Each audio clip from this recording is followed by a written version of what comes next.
Commander Elias Vance was tired. He had been walking through the refugee district of Titan Station for 3 hours, checking on supply lines and making sure the aid workers had what they needed.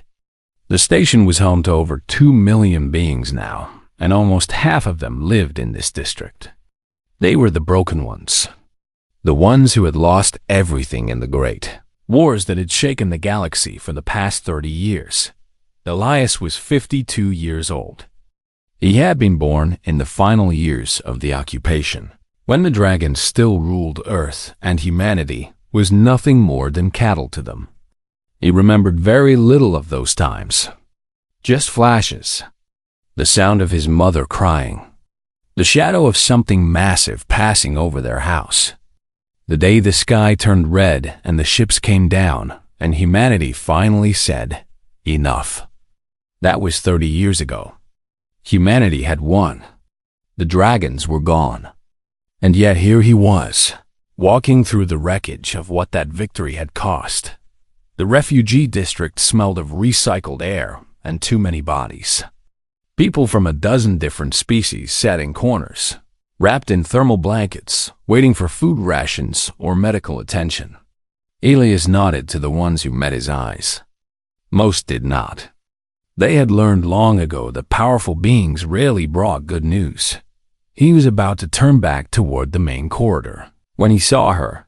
She was sitting against the wall, just another figure in a long line of forgotten souls. A thermal blanket was wrapped around her thin shoulders. Her head was bowed, and her hair, gray and dirty, hung over her face like a curtain. She held a small cup in her hands, the kind beggars used to collect credits from those who still had some to spare. Elias almost walked past her. He had seen 1,000 beggars that day alone. But something made him stop. Something he could not explain. Maybe it was the way she sat. Even in poverty, even wrapped in rags and covered in dirt, her spine was straight. Her shoulders were pulled back. It was the posture of someone who had once commanded rooms, who had once expected others to bow. Or maybe it was the faint shimmer he saw along her jawline. A trick of the light, perhaps. Or perhaps not. Elias stepped closer. His boots made soft sounds on the metal floor. The beggar did not look up. "Excuse me," he said, no response. He knelt down, bringing himself to her level. This close, he could see more details. Her skin was pale, almost gray, and there was a texture to it that was not quite human. Her fingers, wrapped around the cup, were too long, too thin. And there, along the side of her neck, he saw them clearly now. Scales. Small and faded, but unmistakable. His heart began to beat faster. "Look at me," he said. His voice was quiet but firm. Slowly, very slowly, she raised her head, and Elias Vance felt the world fall away. Her eyes were gold. Not yellow, not amber, but true gold, like molten metal poured into her skull. The pupils were vertical slits, like those of a snake or a cat. They were ancient eyes. Eyes that had seen civilizations rise and fall. Eyes that had watched his ancestors crawl out of caves and learn to make fire. He knew those eyes. Every human who had lived through the occupation knew those eyes. They had been carved into monuments, painted on temples, burned into the collective memory of his species through 11,000 years of terror. "Sovereign Velithrix," he whispered. She flinched. It was a small movement, barely visible, but he saw it. The great dragon, the immortal ruler who had governed Earth for longer than human history had been recorded, flinched at the sound of her own name. For a long moment, neither of them spoke. Around them, the refugee district continued its tired routine. People shuffled past. Voices murmured in a dozen languages. No one paid attention to the human commander kneeling before the beggar in the corner. Finally, she spoke. Her voice was dry and cracked, like paper left too long in the sun. "Just Vel now," she said, "if it pleases the human." Elias did not know what to say. His mind was racing through memories, through stories, through the weight of everything this creature represented. His great-grandmother had been taken in the soul selection, one of the thousands of humans chosen each year to serve in the dragon palaces. She had never returned. His grandfather had grown up without a mother because of the being sitting before him now. He should hate her. He should call the security forces. He should let the mobs have her, let them tear her apart the way the dragons had torn apart so many human families. But he looked at her, really looked, and he saw something he had not expected. He saw defeat. Complete and total defeat. That this was not the mighty sovereign who had commanded armies, who had burned cities with her breath, who had decided the fate of billions with a wave of her clawed hand. This was a broken creature, a relic, something left behind by a universe that had moved on without her. "How long have you been here?" he asked Dot. She did not answer immediately. Her golden eyes drifted away from his face, looking at something far away, something only she could see. "I do not count the days anymore," she said at last. "What is the point? Time means nothing when you have nothing left to wait for." Elias stood up. His knees ached from kneeling on the hard floor. He was getting old, he thought. Not as old as her, of course. Nothing was as old as her, but old enough to feel it in his bones. He should walk away. He knew that. Every logical part of his brain was telling him to turn around and leave this creature to her fate. She had earned it. Whatever suffering she experienced now was nothing compared to what she had inflicted on his kind. But Elias Vance had not become a commander by doing the easy thing. He had spent his whole life trying to live up to what the liberation was supposed to mean.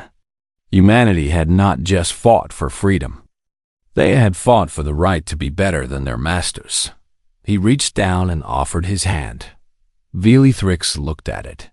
For a moment, confusion crossed her ancient features. Perhaps no one had offered her a hand in 30 years. Perhaps no one had offered her a hand in 1,000 years before that. "Come with me," Elias said.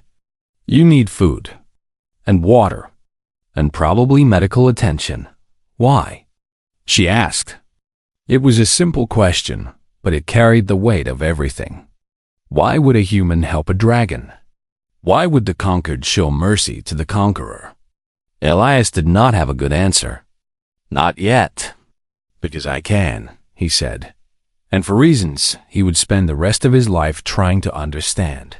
She took his hand and let him help her stand. Elias brought her to his quarters on the upper level of Titan Station. It was a small place, just 3 rooms, but it was clean and warm and private. He sat her down at his table and made synthetic coffee. She held the cup in her hands like it was a precious thing, feeling the warmth spread through her fingers. She looked terrible in the light. Her skin was stretched thin over bones that seemed too sharp. The scales along her jaw and neck were dull and cracked. Her golden eyes, once bright enough to blind, were now faded like old coins left in the rain. Elias sat across from her and watched her drink. He had 1,000 questions, but he did not know where to start. So he started with the simplest one. "What happened to you?" Velithrix set down the cup. Her hands were shaking slightly. Whether from age or weakness or something else, he could not tell. "What happened to all of us?" she said. "We lost." She said it simply, like she was describing the weather. But Elias could hear the weight behind those words. The dragons had ruled the galaxy for over 1,000,000 years. They had been gods, or close enough. And then, in the span of a single human lifetime, they had been destroyed. "Tell me," he said. "I only know the human side of the story." She looked at him for a long moment. Perhaps she was deciding whether to trust him. Perhaps she was just gathering the strength to speak. When she finally began, her voice was slow and careful, like she was reading from a book she had memorized long ago. "We came to Earth 50,000 years ago," she said. "Your kind was young then. You lived in caves and hunted with sticks and stones. We thought you were amusing, like pets. We watched you for thousands of years, letting you grow, letting you develop. And then, when you had built your first cities, we revealed ourselves. Elias knew this part. Every human child learned it in school.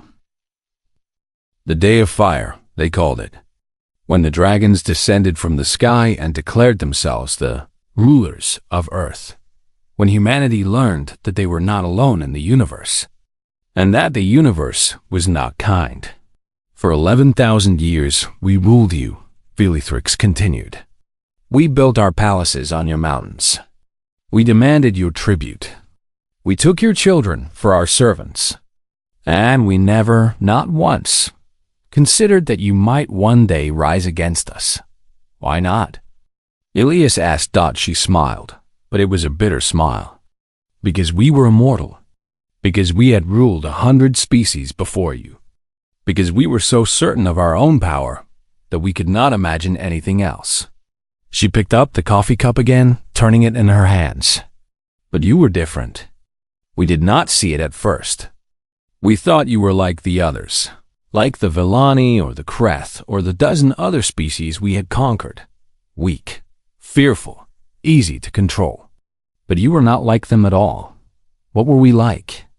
Velithrix looked at him with something that might have been respect. Or fear, or both. You were adaptable, she said. Every century, you changed. You learned. You grew. We stayed the same for 1,000,000 years and called it perfection.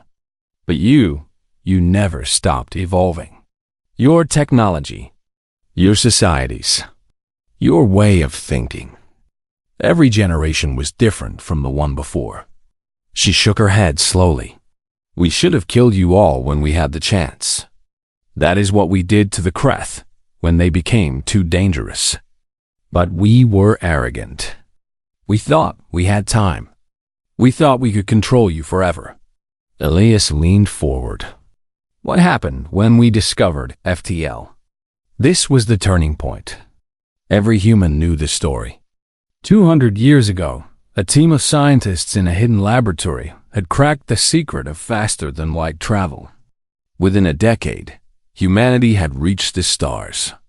Within another decade, they had found the Collective, a union of species that had been fighting the dragons in secret for thousands of years. And then the war began. Velithrix's eyes grew distant. Everything fell apart. Your ships were small but fast. Your soldiers were mortal, but they fought like they had nothing to lose. And the Collective, those cowards who had been hiding in the dark corners of the galaxy for so long, they finally found the courage to stand with you. She set down the cup. Her hands were steadier now. But it was not just the Collective. It was our own subjects. The Villani, the Kreth, the Morith, all the species we had ruled for hundreds of thousands of years. They saw you fighting, and they remembered what they had forgotten. They remembered that they had once been free. Her voice dropped to almost a whisper. They turned on us. All of them. One by one, our empire collapsed. Our worlds burned. Our fortresses fell. And we, the immortal dragons, we learned what it meant to die. Elias sat back in his chair. He had known the broad strokes of this history, but hearing it from her, from one of the beings who had lived it, made it feel different. More real. How many of you are left? Fewer than 300, she said. Out of 40,000. Most are hiding in the spaces between stars, where no one can find them. Some have gone mad. Some have simply stopped, given up. Like me. She looked around the small room, at the human furniture and human decorations and human technology. I ruled Earth for 11,000 years, she said. I knew every mountain, every ocean, every forest. I watched your species learn to write, learn to build, learn to dream. I thought I would rule you forever. I thought you would be my entertainment until the stars burned out. She looked at Elias, and for the first time, he saw something like genuine emotion in her ancient eyes. Not anger or arrogance or cruelty. Just sadness. Deep, endless sadness. "I was wrong," she said. "I was wrong about everything." Elias did not know what to say. What could he say? This creature had caused more suffering than he could imagine. She had treated his ancestors like animals. She had built an empire on human blood and human pain. But looking at her now, he could not find it in himself to hate her. She was already broken. She was already paying a price that no punishment could equal. "Why did you come back here?" he asked. "Why Titan Station? Why a human colony?" She was quiet for a long time. When she finally answered, her voice was barely audible. "Because I wanted to see what you had become," she said. "And because I had nowhere else to go. The galaxy is very large, Commander. And when you have lost everything, when your entire species has been scattered to the void, even your enemies start to feel like home." She looked at him with those faded golden eyes. "You are the only ones who remember us," she said. "You are the only ones who know who we were. To everyone else, we are just monsters from old stories. But to you, we are real. We are part of your history. And that makes you, in a strange way, the only connection I have left to what I used to be." Elias understood. He did not want to, but he understood. She had not come to Titan Station to hide. She had come to remember. And maybe, in some small way, to be remembered. Word spread fast on Titan Station. By the next morning, everyone knew. A dragon was here. One of the old rulers. One of the monsters from the stories their grandparents told. Elias woke to the sound of shouting outside his quarters. He looked out the window and saw a crowd gathering in the corridor below. They were carrying signs. Some of them were carrying weapons. He got dressed quickly and went to check on Velithrix. She was sitting in the same chair where he had left her, staring at the wall. She had not slept.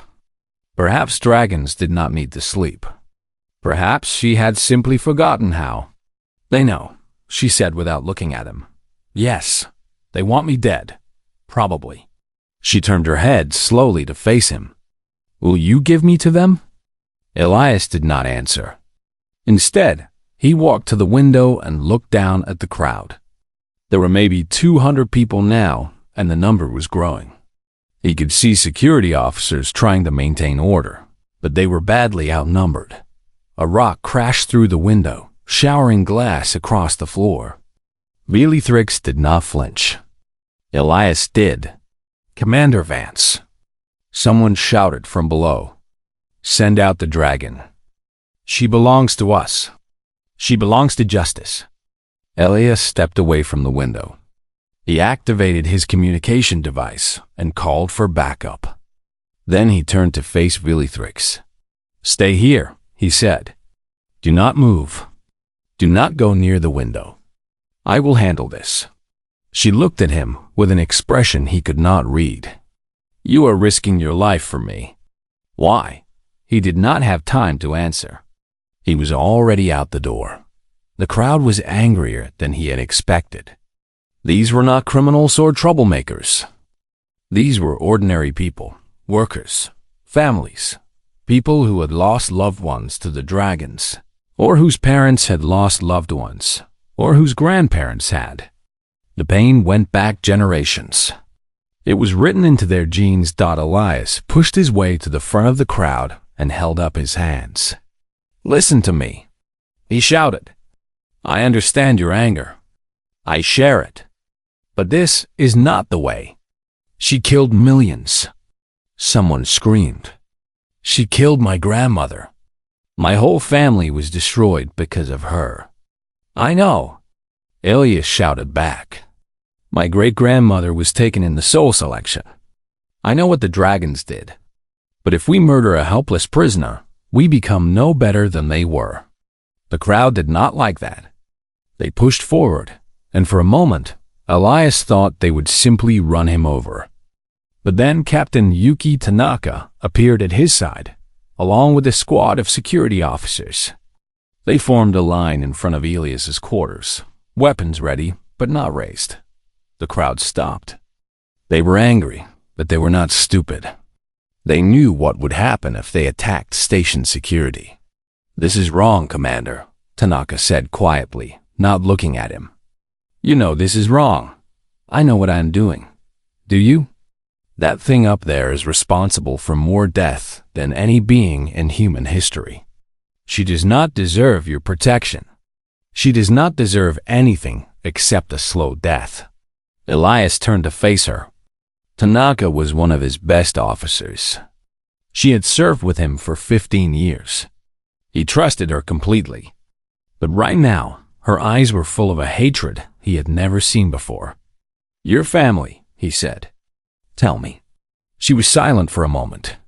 When she spoke, her voice was tight and controlled. "My great-great-grandmother was a tribute. She was 14 years old when they took her. She served in a dragon palace for 30 years. She was freed during the liberation, but she was never the same. She spent the rest of her life afraid of the sky, afraid of shadows, afraid of everything. She died screaming." Elias nodded slowly. "I am sorry. I do not want your apology. I want justice. Justice." Elias turned the word over in his mind. "What is justice, Captain? Is it revenge? Is it killing a broken old creature who can barely stand? Will that bring your great-great-grandmother back? Will it undo what was done to her?" Tanaka's jaw tightened. "It will make sure she pays. She is paying. Look at her. She ruled the earth for 11,000 years, and now she begs for scraps in a refugee district. She commanded armies, and now she cannot even command her own hands to stop shaking. She is already destroyed, Captain. There is nothing left to take from her. Then why protect her?" Elias was quiet for a moment, gathering his thoughts. The crowd was still watching, still waiting. He knew that what he said next would matter. It would be remembered. "Because we are better than they were," he said, loud enough for everyone to hear. "That is why we won. Not because we were stronger, not because we were smarter, but because we fought for something more than power. We fought for freedom, for dignity, for the right to decide our own fate." He pointed up at his quarters. "If we kill her now, like this, in anger and hatred, we prove that we are exactly what the dragons always thought we were. Animals, beasts, things that only understand violence. But if we show mercy, even to our greatest enemy, we prove that we are something new, something the galaxy has never seen before." The crowd was quieter now. Some of the faces had changed. Not all of them, not even most of them, but some. "I am not asking you to forgive her," Elias continued. "I am not asking you to forget what she did. I am asking you to be human, to be what we fought so hard to become, to show the universe that humanity is more than just another species of conquerors." There was a long silence.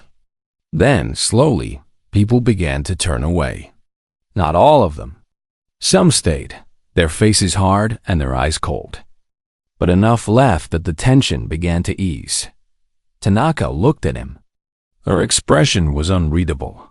"The council will not accept this," she said. "They will demand a trial." "Then there will be a trial," Elias said. "A fair one, with evidence and testimony and all the things we never got under dragon rule. That is the human way. And if they find her guilty, then they will decide her punishment. Not a mob, not anger. The law." Tanaka shook her head slowly. "You are either the bravest man I have ever met, or the most foolish." "Probably both," Elias admitted. He turned and walked back toward his quarters. The window was still broken. Glass was still scattered across the floor. And Veilithrix was still sitting in her chair, staring at nothing. "You heard?" he asked Dot. She nodded. "You did not have to do that," she said. "You did not have to risk everything for me. Elias began picking up the pieces of glass, one by one. "Yes, I did," he said. "That is what being human means." She watched him in silence. And for the first time in 30 years, perhaps for the first time in her very long life, Bellatrix felt something she had never expected to feel. Shame, not because she had lost, not because she was weak, but because she was only now beginning to understand what she had been fighting against all along. It was not just human ships or human weapons or human allies. It was this strange, stubborn refusal to become what they hated. This impossible belief that mercy was strength and cruelty was weakness. She had ruled humanity for 11,000 years, and she had never understood them at all. The trial was held on Earth in the Great Hall of Liberation in Geneva. It was the same building where the collective had signed the treaty that ended the Dragon War. It seemed fitting that the last dragon of Earth would face justice there. The trial was broadcast across the entire galaxy. 17 different species watched on screens and holoprojectors. Billions of beings, many of whom had suffered under dragon rule, waited to see what humanity would do. Bellatrix stood in the center of the hall, inside a containment field that could hold back almost anything. Not that she needed to be contained. She could barely walk now. The journey from Titan Station had taken the last of her strength. Elias had been afraid she would die before the trial even began, but she was still alive. Still standing. Still facing her judgment with the same straight spine she had always had. The prosecution lasted 9 days. Witness after witness came forward to tell their stories. Children of the taken. Grandchildren of the killed. Historians who had spent their lives documenting dragon crimes. Scientists who had calculated the death toll. 11 billion. That was the final number. 11 billion humans had died under dragon rule over 11,000 years. Killed in purges. Worked to death in labor camps. Sacrificed in rituals. Taken as tribute and never seen again. Bellatrix sat and listened to all of it. She did not argue. She did not defend herself. She did not look away. When the prosecution finally finished, the chief judge turned to her. "Bellatrix, once called Sovereign of Earth, you have heard the charges against you. You have heard the evidence. You have heard the testimony. Do you have anything to say in your defense?" Bellatrix stood slowly. The containment field flickered as she moved, adjusting to her position. She looked around the hall at the thousands of faces watching her. Human faces. The descendants of the species she had ruled and tormented for so long. "I have no defense," she said. Her voice was quiet, but the hall was so silent that everyone could hear. "Everything they have said is true.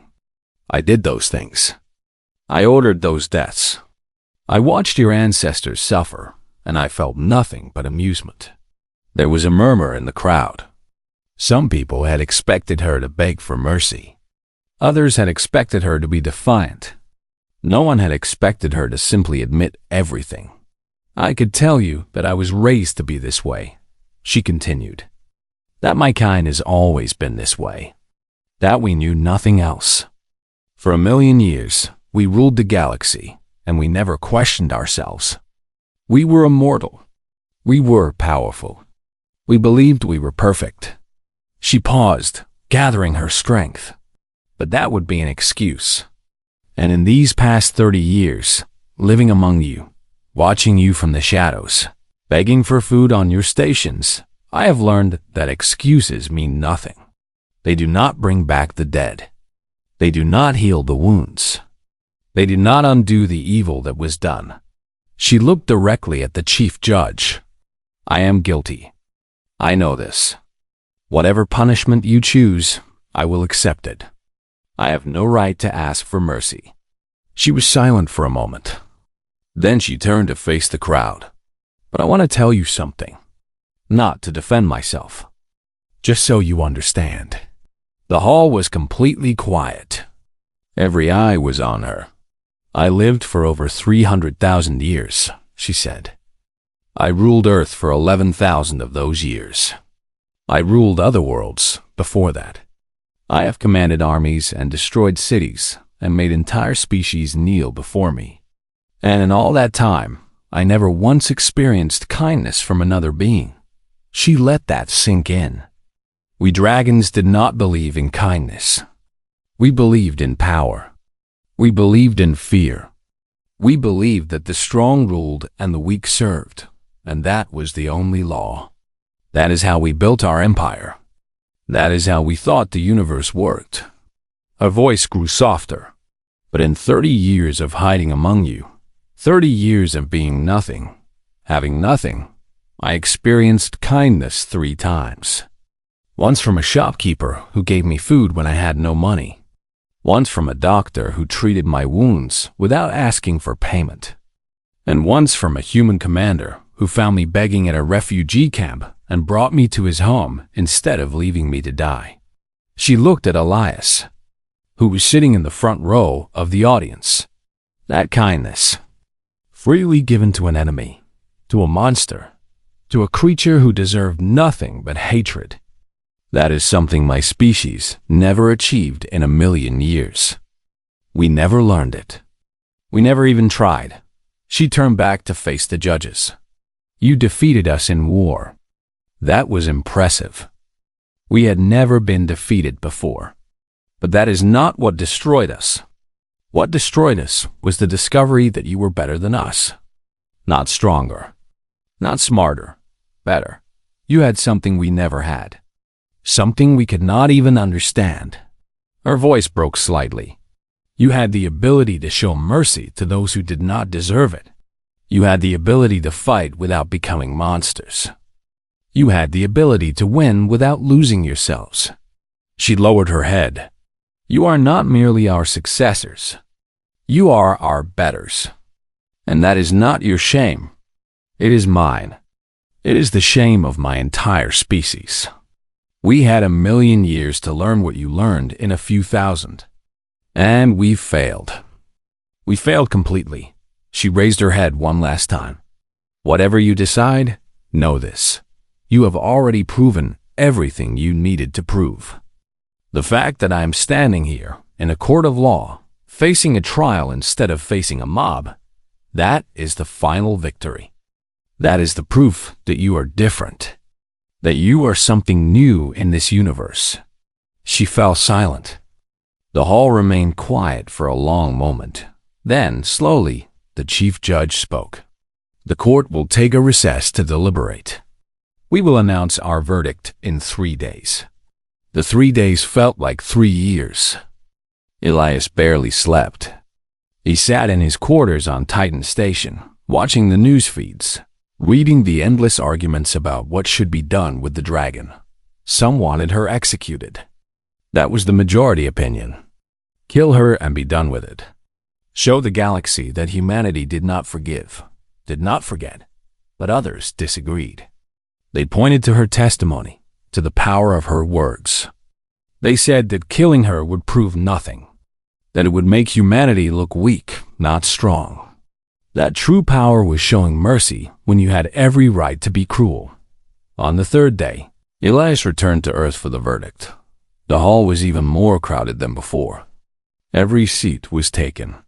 People stood in the aisles and crowded around the doors. The chief judge rose and read from a document.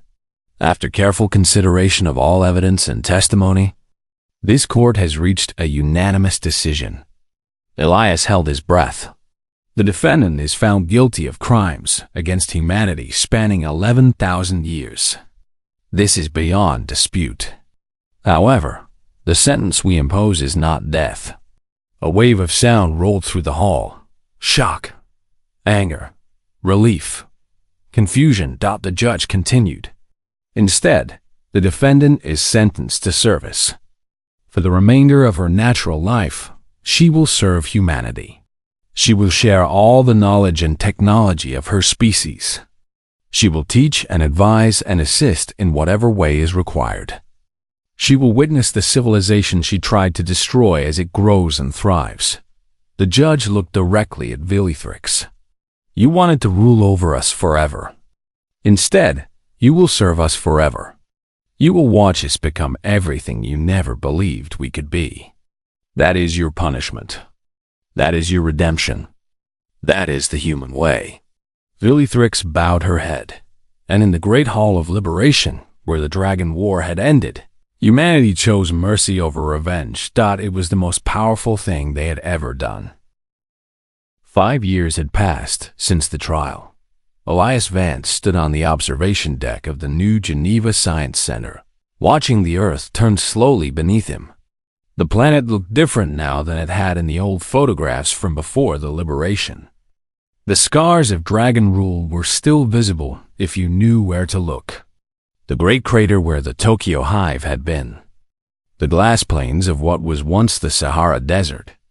The rebuilt cities with their strange mix of human and alien architecture. But the scars were healing. Slowly, year by year, humanity was reclaiming its homeworld. Behind him, he heard the soft sound of footsteps. He did not need to turn around to know who it was. You are early, he said. Velithrix came to stand beside him at the window. She looked different now. Her scales had regained some of their old shine. Her eyes were brighter. She still moved slowly, and she still needed a cane to walk, but there was a strength in her that had not been there before. The students are eager today, she said. They want to hear about the old wars. The ones from before your time. Before any human time. What will you tell them? She was quiet for a moment, watching the Earth. The truth, she said. That we ruled the galaxy for 1,000,000 years and learned nothing. That we destroyed species and called it order.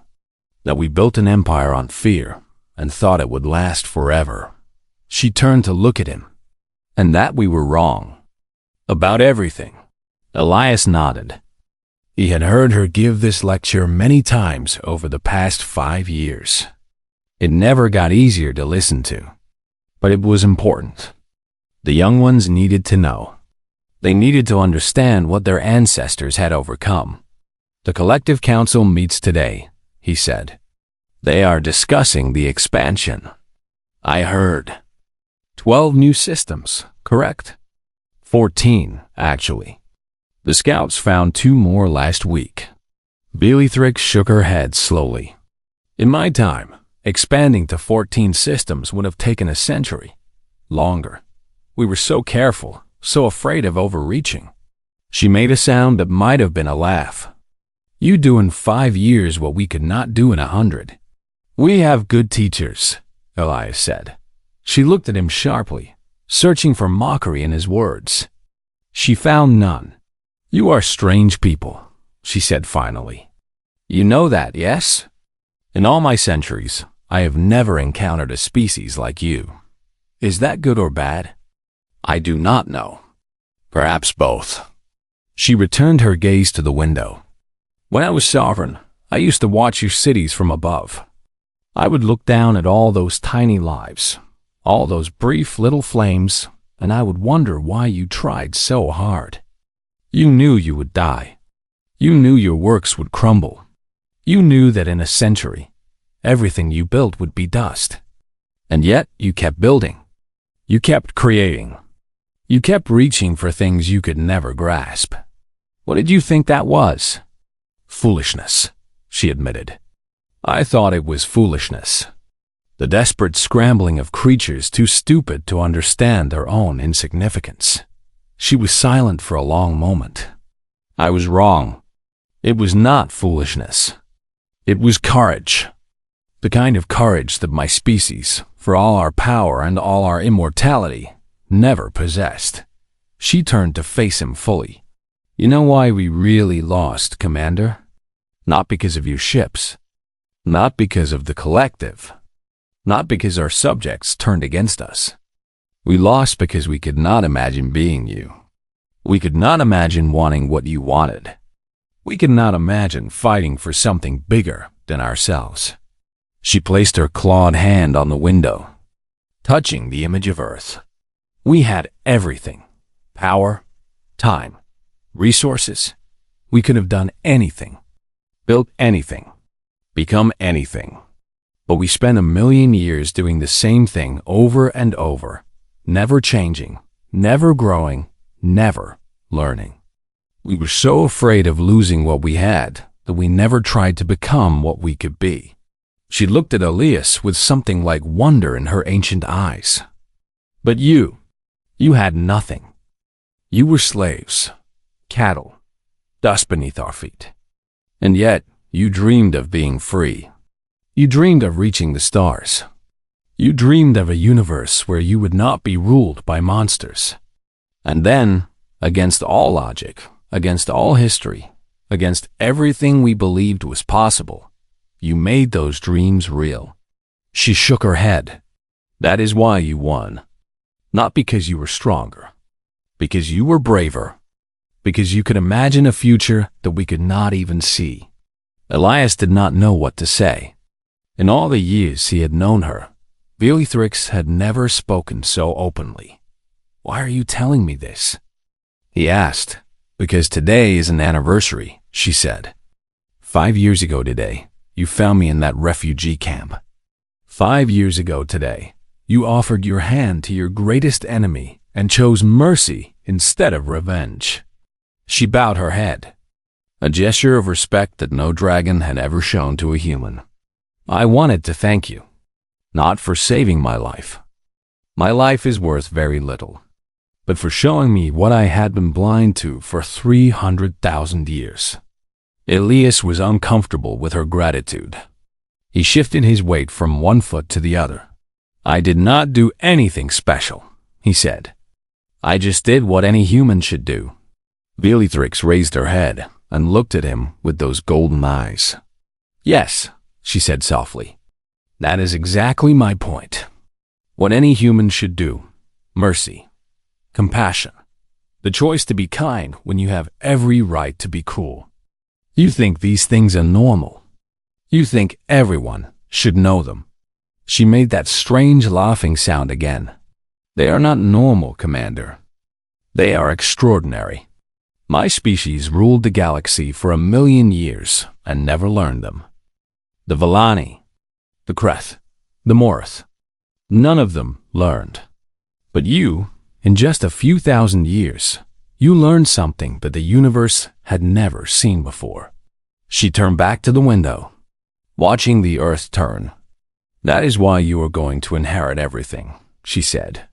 Not because you are the strongest or the smartest or the most numerous, but because you understand something fundamental about existence that the rest of us missed. What is that? Bellatrix smiled. It was a strange expression on her inhuman face, but it was genuine. That power is not the ability to destroy. It is the choice not to. That true strength is not domination. It is restraint. That the measure of a species is not what it can take, but what it is willing to give. She looked at him one last time. I spent 11,000 years trying to break humanity. I thought I was the master and you were the slaves. But I was wrong. You were never truly enslaved. Your bodies were chained, but your spirits were always free. And in the end, it was that freedom, that unbreakable human spirit, that destroyed everything I had built. She began to walk toward the door, leaning on her cane. I have a lecture to give, she said. Young humans waiting to learn about the mistakes of the past, so that they do not repeat them. She paused at the threshold. Thank you, Commander, for everything. I do not deserve the chance you gave me, but I will try to be worthy of it. And then she was gone. Elias stood alone on the observation deck, watching the earth. Somewhere down there, billions of humans were living their lives, building, creating, dreaming, reaching for the stars just as their ancestors had done before them. They had been slaves once, cattle, playthings for immortal monsters who thought themselves God's dog, and now they were free. Not just free from the dragons, but free to become whatever they chose to be. That was the human way. Not the way of power or fear or domination. The way of hope. The way of mercy. The way of the impossible dream that somehow, against all odds, always came true. Behind him, the stars blazed in the endless night. The same stars the dragons had once claimed as their eternal domain. Now they belonged to humanity. And this was only the beginning.